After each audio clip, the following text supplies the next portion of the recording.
we have a very interesting history of the people that are here that don't earn an income and don't spend money. That's another interesting project. That's part of the fun of it, part of what makes it real, you know? And if you want to come and come shop at the thrift store, then, you know, you might have to see a bum, and they're just human too, you know? You know, it's life, and it's part of an urban reality, and we are an urban reality. I'm sure it's not rosy every day to be a merchant out there. A lot of urban legends about you can't leave Caruso's without being stabbed to death by hordes of gutter punks. I heard that from any number of people. That kind of thing kept getting on the front page of the papers. I've never been stabbed by a gutter punk that I can remember. We do kind of have our own little red light district in Tucson, you know, our own little place where things can happen that are countercultural. Is it safe down there? You know, they'd call me up on the phone, is it safe down there? And I'm like, yeah, I grew up here. This is fine down here. I've never had a problem, you know? And we never had a problem with any homeless. If the people that live in the outlying areas of Tucson don't want to come to 4th Avenue, that's okay.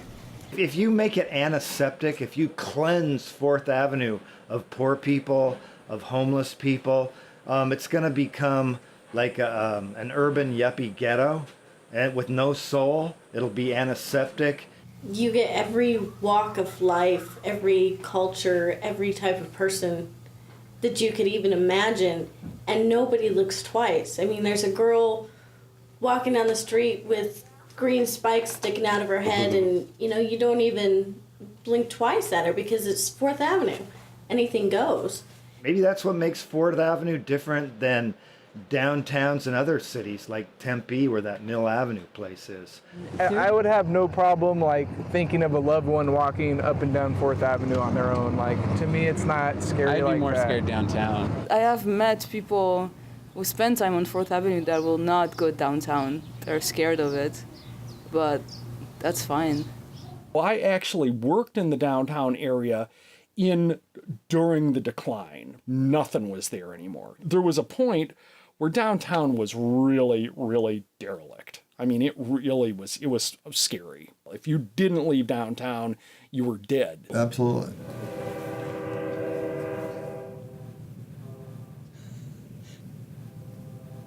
One more crossing, and he's coming at it right now. 2 more blows.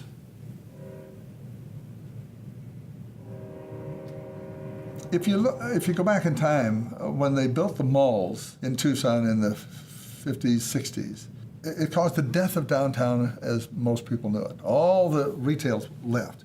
When I took over as mayor, we had some of our greatest cultural, architectural facilities boarded up. Fox Theater, the Depot, Rialto. The restoration of the heart of the city is a project called Rio Nuevo.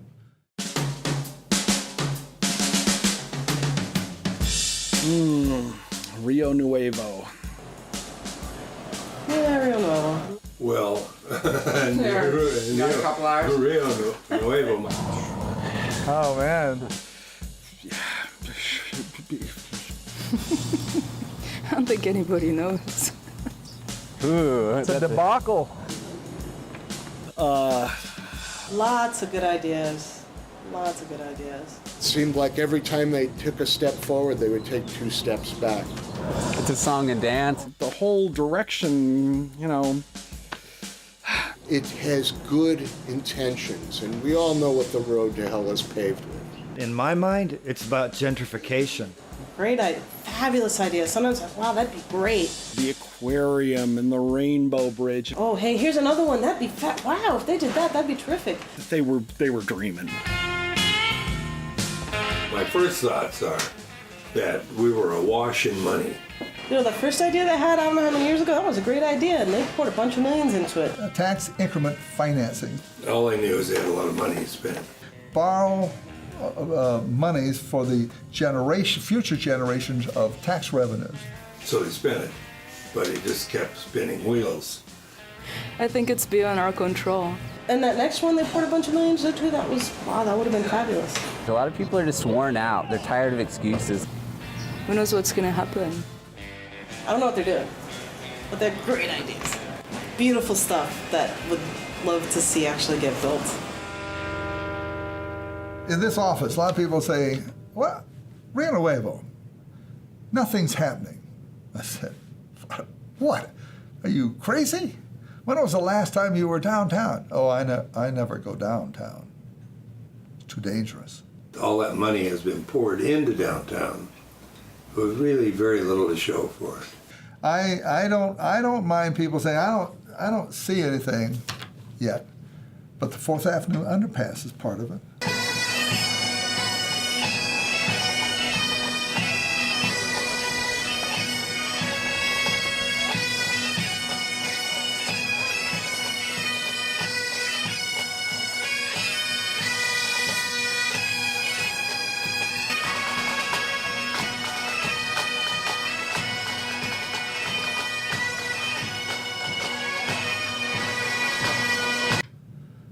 If we didn't have the 4th Avenue underpass, there would be no connection between 4th Avenue and downtown. And it was designed to link them together, to get the light, the modern streetcar to come through. The mayor will claim that the improvement of the railroad station and kicking all those people out of the building that was the Martin Luther King building and making condos out of it is part of the improvement. The renovations, the Fox, and the renovation of the depot, and the renovations of buildings in the downtown area is underway. I saw A Hard Day's Night at the Fox Theater in 65. I mean, I remember going to the Fox and seeing movies back in the old days. So the day that I walked into it after it had been refurbed, I mean, that really did my heart good. Meanwhile, Congress Hotel, Richard Oseron has been building up that hotel. They have events going on all the time. He's sunk all his money into Maynard's in the railroad station. He's taken that over. And the mayor will take credit for all of that, that's all part of Rio Nuevo. The area of Congress Tool is the hottest spot in the United States for entertainment today. I went to one of the first meetings. I could tell by the people that were at the meeting, who were going to plan all this stuff, that everybody had their own fantasy that they might not work together because they were too important to work with each other. Just that they seemed like they spent all the money on figuring stuff out and didn't spend any money on doing anything. That's my opinion. There are some things to show for it, but obviously not enough for the amount that's been invested. Oh, I tell you, downtown in Rio Nuevo, it's been worth the money, the investment. And cleaning up, we had a landfill that we had to clean up, so we had to invest in that. We have set the stage for $1 billion worth of investments in the downtown area. I think it means that some people are going to make a lot of money, and a bunch of other more poor people are likely to get displaced. The gentrification process is something that happens in cities all around the country. We organize in these barrios so that we don't get run over by, quote, progress. We got it ready to go. Next 10 years is you're going to see the investment. But it's going to be the private sector that will come because of the investment we've made in the infrastructure and preparing for them. Those good intentions of bringing business and revitalizing take a back seat to who's going to profit the most. Money takes over.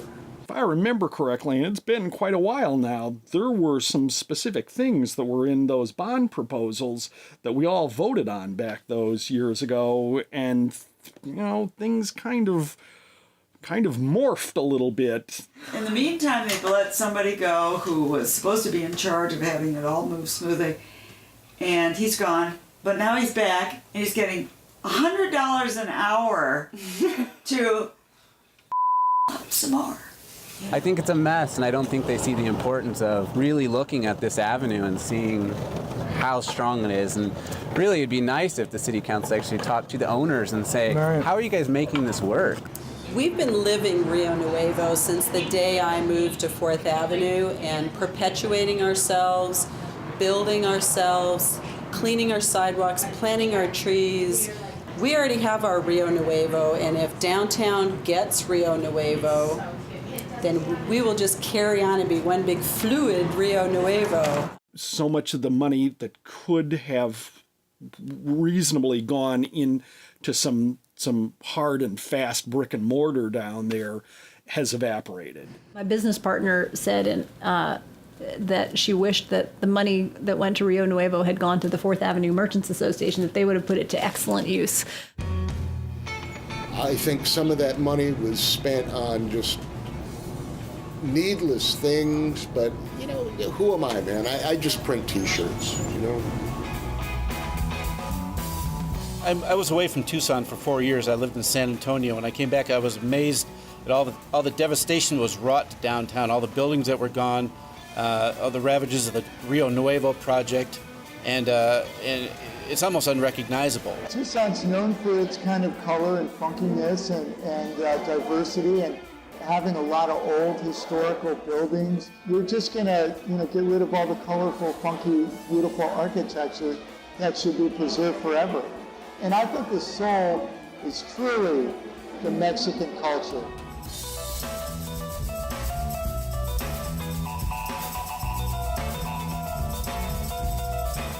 I remember when the Greyhound bus station was where the community center is now, and they tore down the entire barrio. And at the time it was, let's just knock all this stuff down and build this huge thing, which in retrospect, man, there was a lot of other places that they could have built that.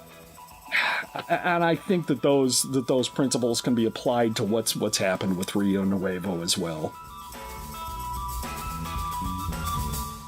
The downtown preservation plan that we got the majority of the city council to endorse before the voters voted on it in 1997 included things like that barrio preservation, that there be money for low-income housing, that the housing being built was not only yuppie housing. I've lived and worked here at the Casa Maria Catholic Worker House for the last, 27 years, since 1983. We, by default, have ended up doing the largest free kitchen in town. And it's a soup kitchen. Basically, I volunteered there. I've done it for about, 7 years, 8 years now. We beg the money to do this. We exist entirely on private donations. But it's open for anybody and everybody who wants to come and get something. There's no strings attached. And that's good because no city councilman, mayor, congressman can tell me to shut up because he's going to pull the money. I'm accountable to the people of Tucson who are real generous, who give us money, who give us food, who give us clothes, etc., etc. Would you consider yourself a local leader? Yeah, I'm one of many local leaders. Tucson is blessed. There's a tradition of activism and a democratic tradition where people do organize over justice issues. What we do, we go up to City Hall, to the City Council, and demand from them. We're on the phone on top of them. We're there, we're personally there at all the meetings and make sure that they don't pull a fast one on the working people. It's about going to the City Council and putting pressure on them, calling them, and organizing the whole community, taking hundreds of people there. In fact, the last time we had about 500 people there in protest, and the protest was, I think it was part of gentrification and it was affordable housing, so we do pretty well. When we show up, they know who we are and they know our cause, and we just don't show up once a year. We're always on top of them. One of the main things that's happened in the last year is there's affordable housing at this place called the Coronado Hotel on the corner of 4th Avenue and 9th Street that provides 42 units of affordable housing for older people. Yeah, there was a plan to sell it off because it's right on the new line of the modern streetcar. How do I cash in and make a buck? I throw the poor people out of the Coronado and convert it into something more yuppie. So we're going to keep that fight up because if the downtown gets totally yuppified, it'll spread like a cancer to the south and historic families and historic barrios will experience changes that are good for people with money and bad for people with not a lot of money. And ultimately, it'll get down here to Casa Maria and get rid of us. And when you do that, you're crucifying poor people and homeless people who come here to eat and survive, to live, to fight another day. When you say Tucson to anybody, oh, they said, oh, that's where all the good weather, it's the Cowboys, John Wayne, that's all that stuff. And it's a small little place down near the border in Arizona. I said, well, it's 550,000 people. Can't be that big, right? See, that's the quality of the city of Tucson. It has that feel of the past. A very important part of our economic base is arts and culture, and protecting that as we move forward. The thing I hate to see is cities that kind of leave that aside. They kind of go modern because that's what we're supposed to be. Here was 4th Avenue, and it gained a reputation of being really a cool place. I go down there because I enjoy eating breakfast down on 4th Avenue. I enjoy seeing the people. It's fun people watching place. They know me by the mayor rides through there on his bicycle on a regular basis. It is an icon of the city, and it's a place people love to go. The people that are going to have opportunity at 4th Avenue in the future, coming from more infill and more vertical growth alternative to sprawl, I think the business opportunity for the future is extraordinary for the 4th Avenue. And with that comes the possibility of new things that are going to be showing up, and a great opportunity. I think the future for those guys is tremendous. The relationship between 4th Avenue has always been extraordinarily good. They were included in all these decisions that are being now made about the future of downtown, and they're part of downtown. They're included in all those discussions. But the city has never, ever treated 4th Avenue like it's part of the Arts District. The Arts District to them starts at the Congress Hotel. And we really appreciate their input. Make this the beehive of Tucson. Make this actually an example, you know? And I will say, to like the city's credit, they're starting it. Like they're getting the trolley system. They're trying. I don't think the businesses here that have been here a while feel it gets any support from the city. We're not asking for any support. So I don't know if we asked for it, if it would be there or not. Years ago, we felt bad. Like, gee whiz, they don't do anything for us. But now we see it's a blessing in disguise. So thank God they didn't take care of us, because look at downtown, And we took care of our own and did a pretty good job of it on all levels. In terms of sort of a commitment to maintaining this as it is, I don't know if that's there. Possibly despite the city, some of the time, 4th Avenue flourishes. And I think that's to some degree because of the 4th Avenue Merchants Association. Well, the city is always very interested in our success because, of course, we bring in a lot of sales tax. Our events bring in lots of people from all over the country and even internationally. 4th Avenue Fair, twice a year, and hundreds of thousands of people who have heard about it and love to come down and shop. And we close down the street.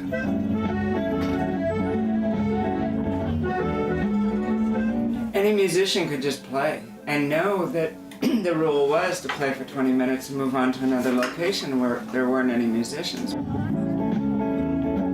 I made a brief and ill-fated foray into street performing. I did it at the 4th Avenue Street Fair, and I played about 2 or 3 minutes, and a shop owner came out and gave me $10 to move up the street. So I thought I'd go back every year and stand in front of a store, but he went out of business afterwards. So he serves him right. Yep. You showed him.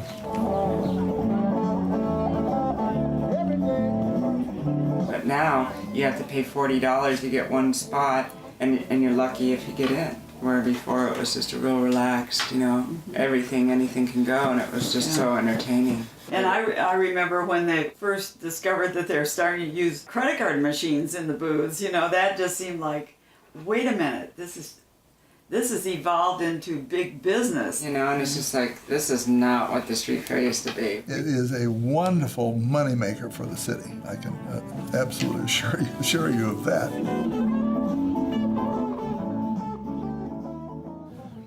If you're an active market, the chains look at you and say, "Oh boy, we better rush down there and have a part in this whole game." But sooner or later, it's driven by how we shop and what we do. I'm politically a Jeffersonian. I believe in what we do is going to have the most impact locally. What we do here and how we spend our money affects each and every one of us. And if you're spending your money at a Starbucks, that money's gone. That money is not going to come back to Tucson. Yeah, granted, it employs a few people, but so do the independently owned shops. That money stays here. I would rather buy a book here at Antigone's Books across the street than to go to like Borders or Barnes & Noble. And the truth is you can find those chains in a lot of other places, so please do. In the shops on 4th Avenue, it's a completely different mindset than if you've got corporate telling you what to do. You know, it makes for a different scene. It makes for a different vibe. If you go down and they have some rusted wall mashed up, they're like, okay, cool. It's part of the area here. It's fine. It doesn't take as much to fix it up. I think they can get away with it a little easier than some of the corporate worlds could. When we were measuring the space out and thinking about how we were going to put in the bookshelves and how we were going to make it work, we had a guy come in and he built the shelves for us and he measured everything and he came back ready to build the shelves. And then he goes, oh my God, I cut every piece of wood evenly. I swear to God I did. He was really upset and he thought we were going to be furious because the bookshelves are not exactly even. And we said, well, you know, it's 4th Avenue. What are you going to do? But there's nothing to do. The floor's not even, the ceiling's not even, nothing's even in this building. Well, maybe I should modernize. Maybe my business could stand some modernization. That'd be a real challenge, but it's almost inevitable. So they'd have to almost tear things down to build something that would fit a larger corporate image. And that's a big investment. And if they did that, I think it would destroy the avenue. The main gate area of the university has really modernized itself. There's been a lot of capital investment going in. There's been several hotels. There's going to be more hotels. There's going to be more high-rise residents because of closeness to the university. I hope that 4th Avenue doesn't necessarily go that way. But it's up to the merchants and it's up to the owners that they don't grab that bait. I've had some large chains approach me and make offers that were not acceptable after being in business 35 years. I'm sure there are forces out there that are going, I would find it hard to believe that there hasn't been an offer made somewhere over time for a corporate entity to move in here. Well, I don't fear it succumbing to growth. I think they've got it and they understand it, but there is going to be change. I can assure you.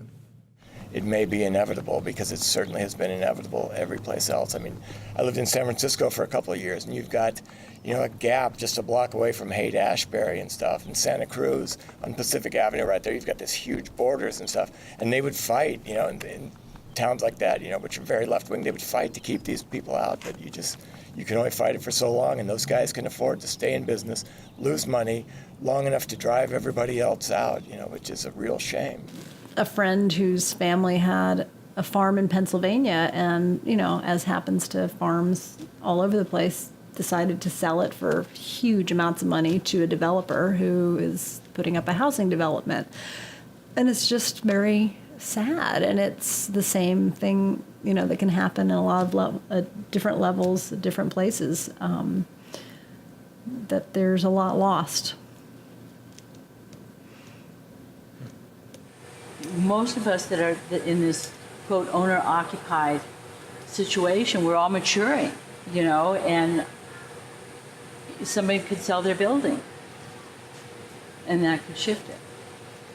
You know, what if you're just doing great and all of a sudden, you know, some large corporation wants to take over that 5,000 square feet that you're in, and the landlord's going, you. Boom, you know, so if we have nothing set up to, you know, foster a sense of community, then the chains are going to take over. The money's going to take over, and they're going to usurp everything, and then it's going to be just another cookie cutter street, and it's not going to be 4th Avenue anymore. It'll be by name only. I certainly hope it would not be the death knell, but hard to say. I mean, it would just be so incongruous to see something like that. But you know what? Hey, you know, think about it. That Dairy Queen's been on the corner for how long? Dairy Queen's part of a chain. We always stop at the Dairy Queen. Yeah, I'm not totally sure how to define the Dairy Queen. If Dairy Queen is your biggest corporate entity, I can live with that, and I think most people can. There's a rumor, that there's a guy who's buying the block where the Dairy Queen is right now and wants to build some swanky condominiums, But yay for Dairy Queen won't sell.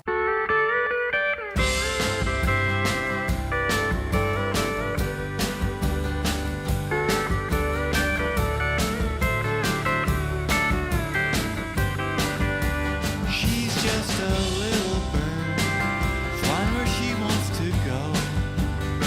She does exactly what she wants to do. I guess that's too bad for you. Don't you try to contain her, manipulate or rearrange her. She'll end up a stranger. A little bird flies away. She's just a little bird, flying where she wants to go.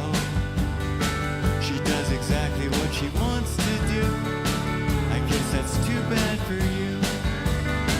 Don't you try to contain her, manipulate or rearrange her. She'll end up a stranger. A little bird flies away.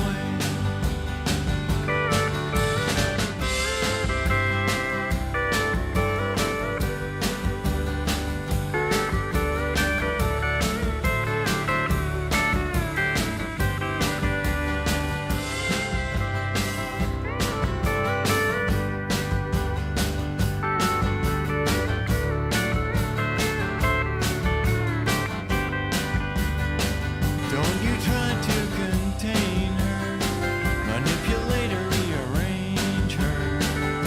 She'll end up a stranger. A little bird flies away.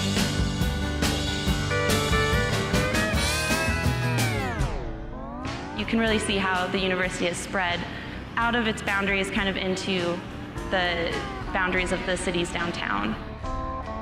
You didn't have the feeling that there was much individual creativity. That they had a little gold mine in downtown Tempe, and that what they should do is exploit it. The only economic model that our city council seemed to understand is one based on shopping. When you start exploiting something that exists, that's working, then that's exactly what you get, which is exploitation and ultimately demise. And to blow it to this extreme just blows my mind. Incentives actually have warped the market so that our downtown turned from the mom and pop businesses that were here to those large corporate organizations. There were new properties built that were not in scale to the ones that were already there. We're going more vertical to focus on bringing as many residents into the downtown as possible. It's cliche to say it, but we're losing part of our soul. What made it cool isn't there anymore. It's like somebody came in with a pressure washer and sprayed everybody away. Even down in Tucson, you walk 4th Avenue, you walk the neighborhoods by the University of Arizona, and you know that you're in Tucson, Arizona. And we just don't have that same feeling here. Yeah, I remember Mill Avenue from the 80s. I remember when ZR Records got its start there. And that was before anything, any movie theaters, any corporate stuff. I remember seeing the bands there, for sure. But nowadays, it's either you do covers in the Phoenix area or you just can't really pursue a musical career out here. And my friend and I, we used to hitchhike from Sunny Slope all the way out to, just we go to Mill Avenue and hang out go to the cool places, go to the Valley Art Theater and go to all the places around there, and that would be inconceivable now. 30 years ago, they were sister streets. They were the same. From that time period, I guess a lot of the musicians here in Tucson that you have heard of come from Phoenix. They have escaped that. Completely lost everything that was positive about it. It's just out the window. And I didn't really realize all these places had now closed down and stuff, which is really sad because that's the way those guys operate. They just come in, as soon as the bottom line is gone, they move on someplace else, Why would you want to turn this into Mill Avenue? I don't want 4th Avenue to turn into what Mill Avenue is becoming in a way, because it has a really bad, distinction of, that corporate store or something gone corporate. Shops come and go on 4th Avenue all the time, but the ambiance remains, and we would hope that it would remain, but when you have people saying that you have to give in to change, it almost perpetuates the change.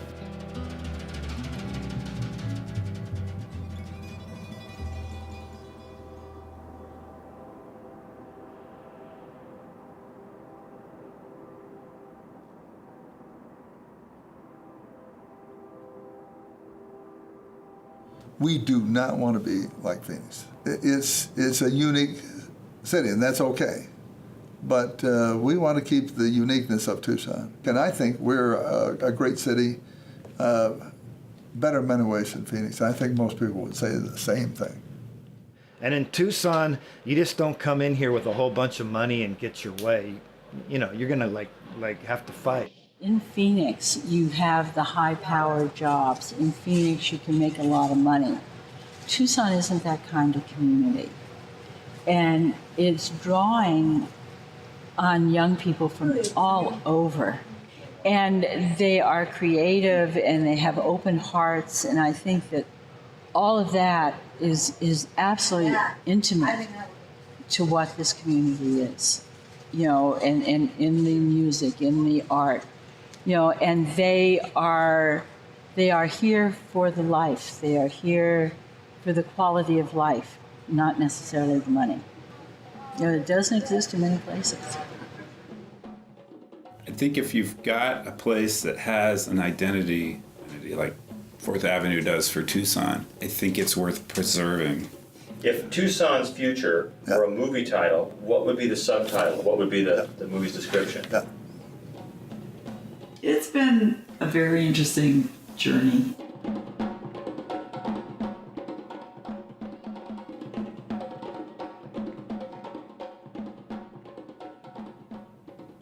It happened here first. We're recognized as a great community. And it happened here first. I pray to God we just don't lose the vibe, the hometown vibe, because it's just so easy for Tucson to ultimately wind up looking like every other middle-sized million-person city in America.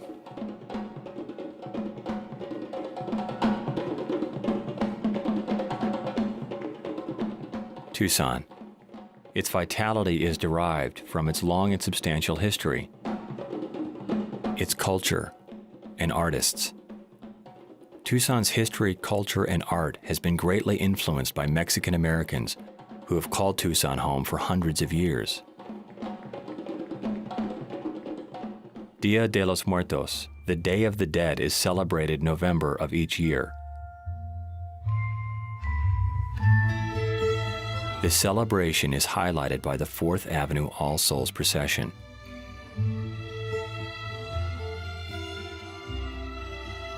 It is an event that was created by a collective of artists and community activists to serve the public need to reflect, mourn, and celebrate the universal experience of time and death. The intent is to create, inspire, and perpetuate a modern, festal culture. An expression and fulfillment of the core human need for public celebration, ceremony, and ritual.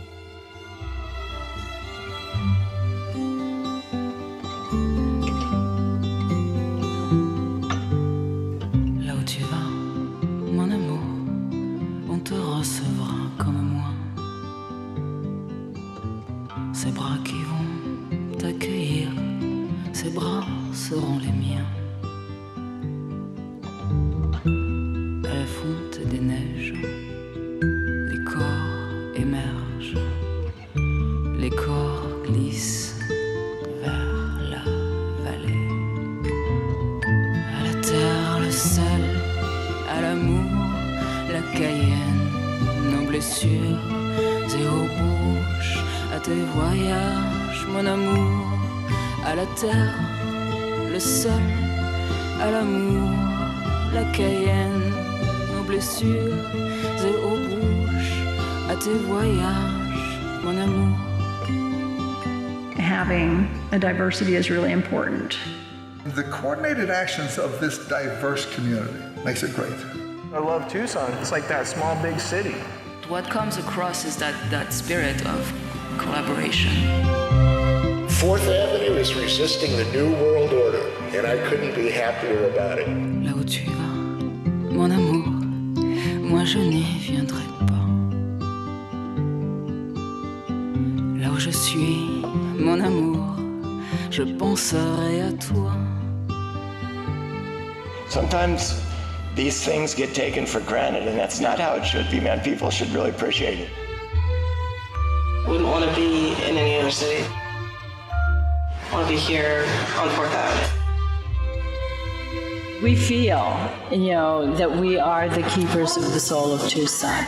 À la terre, le sel, à l'amour, la cayenne, aux blessures et aux bouches, à tes voyages, mon amour. À la terre, le sel, à l'amour, la cayenne, aux blessures et aux bouches, à tes voyages, mon amour. The men and women who have cast their destinies with Tucson and who have grown wealthy here in one currency or another are currently the guardians of her destiny. They will use their abilities and vision to ensure that she does become as great, as prosperous and beautiful as both natural and human resources can make her.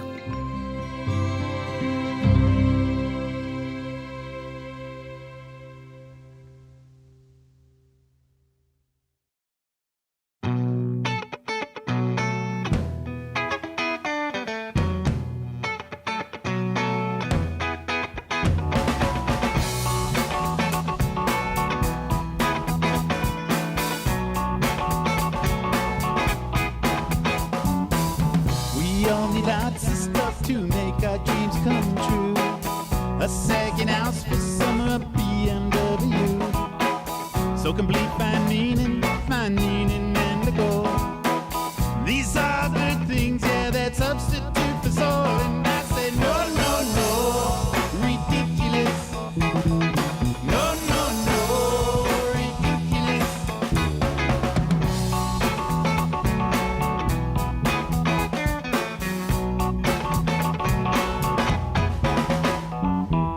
Advertising feeds us dreams, describes reality. Even a poor soul like me can find equality. Unfamiliar concept, see the forest for the trees.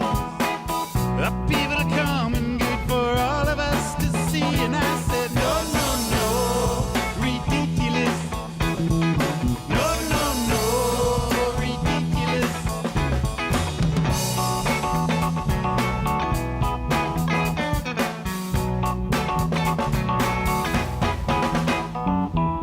Where the rock spoiled the child, apple of my eye. Elvis has left the building, they're dropping just like flies.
Lots of stuff to make our dreams come true.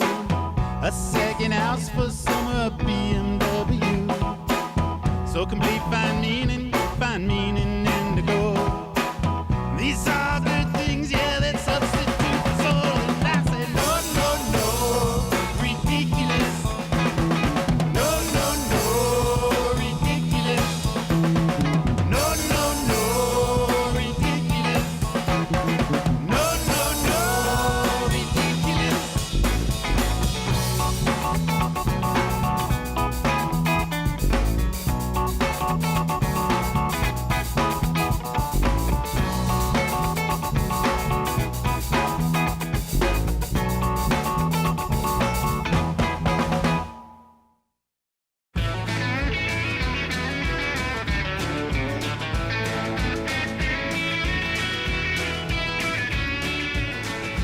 Welcome to my home, no fear of pneumonia. This is paradise, it's Tucson, Arizona. Hawaii's got surfing, we got cactus. LA's got Hollywood, we got cactus. New York's got nightlife, we got cactus. Florida's got beaches, we got cactus.